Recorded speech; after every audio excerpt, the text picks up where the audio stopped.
Assalamualaikum warahmatullahi wabarakatuh. Selamat pagi semuanya. Kami dari kelompok 7 ingin mempresentasikan hasil diskusi kami untuk mata kuliah manajemen proyek telematika yang berjudul Proyek Manajemen Wi-Fi RT dan RW-Net. Kami dari kelompok 7 beranggotakan Ajeng Ruswanti, Musidik Setiawan, Muhammad Abudia Syafiq, Muhammad Alfani Akbar, dan Yuan Cornelius. Untuk bab yang akan kita bahas pada pagi hari ini itu ada 4 bab. Yang pertama itu ada pengertian. Pengertiannya berisi apa itu Gantt, network planning. Lalu yang kedua itu ada tujuan dari dibuatnya Gantt dan network planning. Dan yang ketiga itu ada hierarki dari struktur rincian kerja Gantt dan network planning. Dan yang keempat itu ada kesimpulan dari tugas proyek kali ini. Untuk bab yang pertama yaitu pengertian akan disampaikan oleh Saudari Ajeng Ruswanti. Kepada Ajeng Ruswanti dipersilahkan. Yang pertama ada pengertian dari Gantt chart. Gantt chart adalah sebuah diagram batang horizontal yang menunjukkan jadwal proyek dengan menampilkan aktivitas yang harus diselesaikan dalam waktu tertentu. Selanjutnya ada pengertian dari network planning.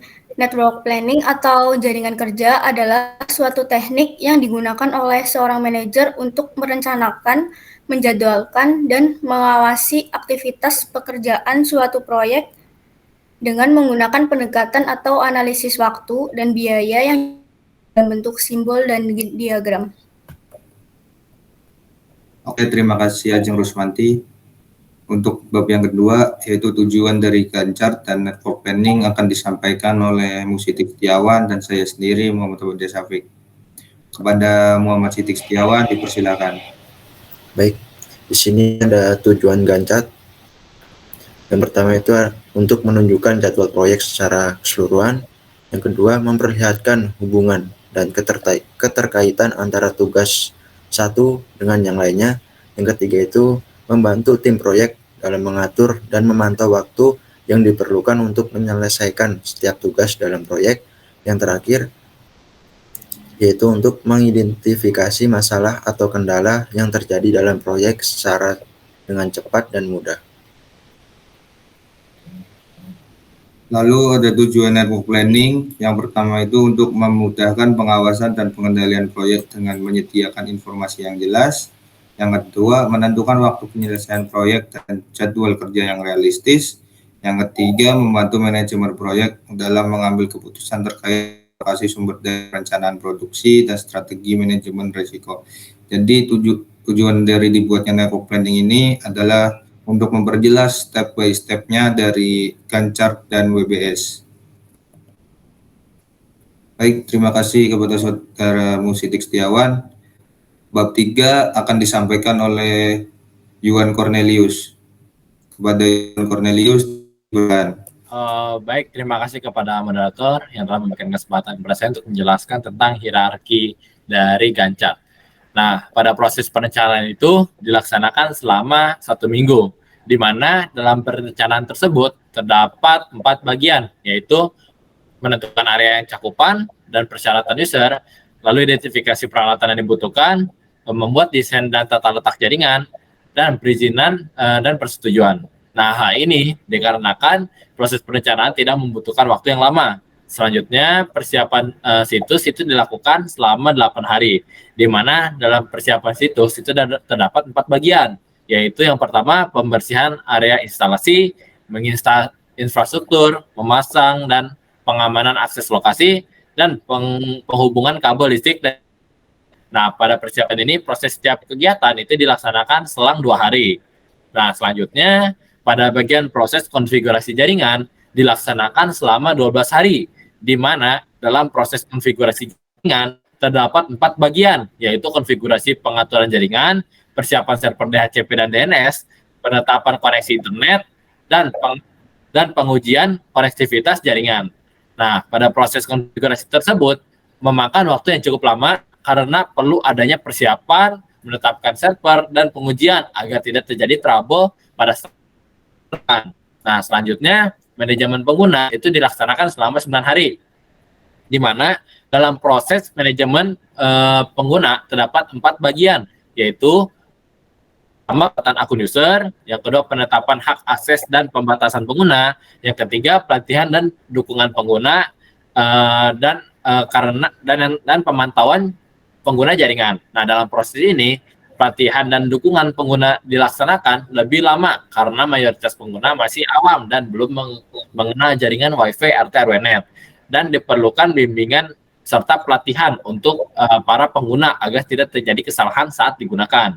Nah, dan yang terakhir itu pemeliharaan dan peningkatan yang dilaksanakan selama 12 hari, di mana dalam proses pemeliharaan dan peningkatan itu terdapat 4 bagian, yaitu yang pertama pemeriksaan dan perawatan jaringan, yang kedua pemburuan perangkat, yang ketiga evaluasi dan penetapan peningkatan jaringan, dan yang terakhir backup dan prosedur pemulihan jaringan. Nah, dalam proses ini pemeliharaan dan peningkatan jaringan itu sangat perlu karena untuk memastikan semua perangkat dan jaringan dalam kondisi yang baik saat digunakan. Dan untuk evaluasi pun sangat perlu juga karena untuk memantau berapa total user sehingga perlu adanya evaluasi agar bisa melakukan peningkatan jaringan tergantung seberapa banyak user yang menggunakan Wi-Fi RT/RW-NET. Next.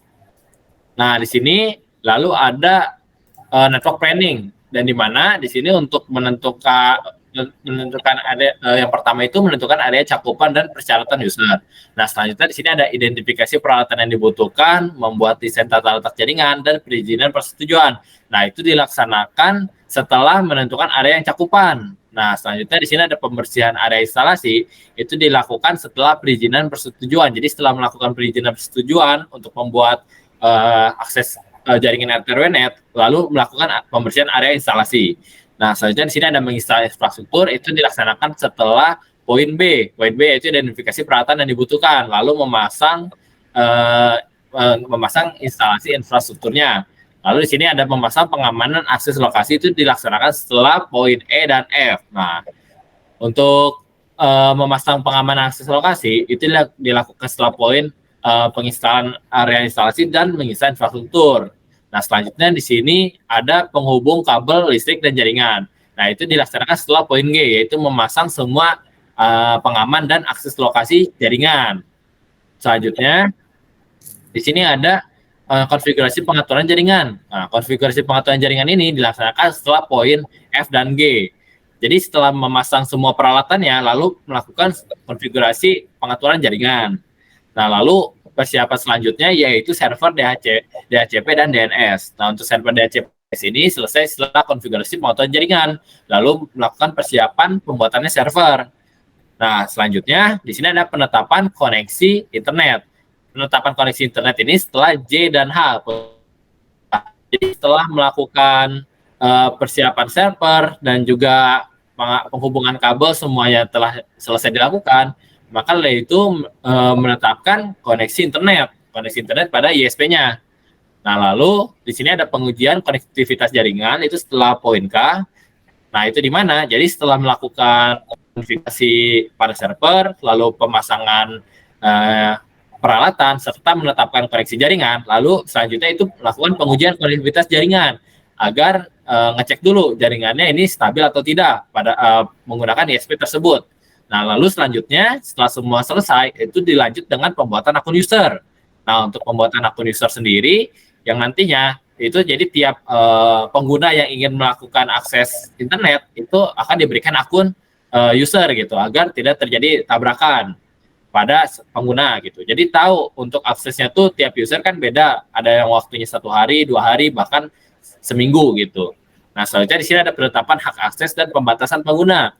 Nah, penetapan hak akses dan pembatasan pengguna ini kan dilakukan setelah pembuatan akun user, lalu dimasukkan ke dalam penetapannya.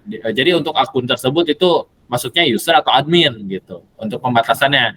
Nah, selanjutnya di sini ada pelatihan, dukungan, dan pengguna. Nah, dikarenakan target kita itu perumahan dan di sana mayoritas juga banyak orang tua yang ingin mengakses internet, maka diperlukan pelatihan dan dukungan pengguna. Di mana jadi untuk yang mau akses Wi-Fi RT/RW-NET itu diberikan dukungan atau pelatihannya gitu. Jadi gimana caranya untuk mengakses jaringan WiFi tersebut seperti itu. Nah, selanjutnya di sini ada pemantauan pengguna jaringan, yaitu selesai setelah poin O, setelah melakukan pelatihan dan dukungan, setelah user sudah sedang memakai jaringan WiFi Ethernet, penggunaan jaringan. Nah, di sini sangat perlu digunakan karena biar tahu user mana saja yang memakan bandwidth yang paling besar gitu. Nah, selanjutnya di sini pemeriksaan dan perawatan jaringan. Nah, untuk pemeriksaan dan perawatan jaringan ini dilakukan secara fleksibel ya. Jadi tidak terpaku untuk tanggal berapanya, tapi dipantau setelah setiap hari gitu, setelah semua jaringan telah siap gitu digunakan, lalu melakukan pemantauan jaringan. Nah, setelah itu di sini ada pembaruan perangkat ini, di mana apabila usernya itu banyak yang menggunakan akses Ethernet, maka kita akan melakukan pembaruan perangkat ke spek yang lebih tinggi. Agar apa? Agar perangkat tersebut memadai gitu dan bisa mencakup user yang banyak. Nah, selanjutnya di sini ada evaluasi dan penerapan peningkatan jaringan itu setelah poin PQR. Nah, untuk evaluasi dan penetapan peningkatan jaringan sendiri itu dilakukan evaluasi agar apa? Agar kita bisa tahu apabila jaringan pada WiFi tersebut itu down atau tidak memadai untuk user yang banyak, maka kita akan melakukan peningkatan kecepatan pada jaringan. Nah, dan yang terakhir yaitu backup dan prosedur pemulihan jaringan. Nah, ini backup sendiri juga ini sangat perlu dikarenakan apa? Nah, dikarenakan untuk backup sendiri itu kita perlu sebuah backupan database-nya gitu, agar apabila terjadi hal-hal yang tidak diinginkan seperti perangkatnya rusak ataupun terjadi suatu hal yang benar-benar di luar kendali kita, maka kita sudah mempunyai backupannya. Dan nantinya apabila kita mau membuat WiFi Ethernet sendiri, itu tidak perlu konfigurasi yang lama gitu, karena kita sudah punya backupannya sendiri seperti itu. Nah, next. Nah, ini untuk bukan diagram, lebih ke arah petanya ya, untuk flowchartnya dalam network planning-nya seperti itu. Terima kasih kepada moderator dan saya kembalikan ke moderator. Terima kasih Yuan Cornelius atas penjelasannya. Untuk bab yang keempat itu ada kesimpulan yang akan disampaikan oleh Muhammad Alfani Akbar. Ya, dipersilakan. Selanjutnya untuk kesimpulan dari WPS tersebut dapat disimpulkan bahwa proyek implementasi jaringan RT/RW-NET ini memerlukan perencanaan dan persiapan yang matang sebelum melakukan instalasi perangkat jaringan. Tahap konfigurasi jaringan yang tepat akan memastikan jaringan dapat beroperasi dengan baik, termasuk dengan manajemen pengguna yang baik untuk mengatur hak dan akses pengguna. Pemeliharaan dan peningkatan jaringan secara teratur juga penting untuk memastikan jaringan tersebut selalu dalam kondisi yang baik dan mengikuti perkembangan teknologi yang lebih baru. Dalam keseluruhan proyek ini, koordinasi dan kerjasama yang baik antara tim yang terlibat sangatlah penting untuk mencapai tujuan dan proyek yang akan dan telah ditetapkan.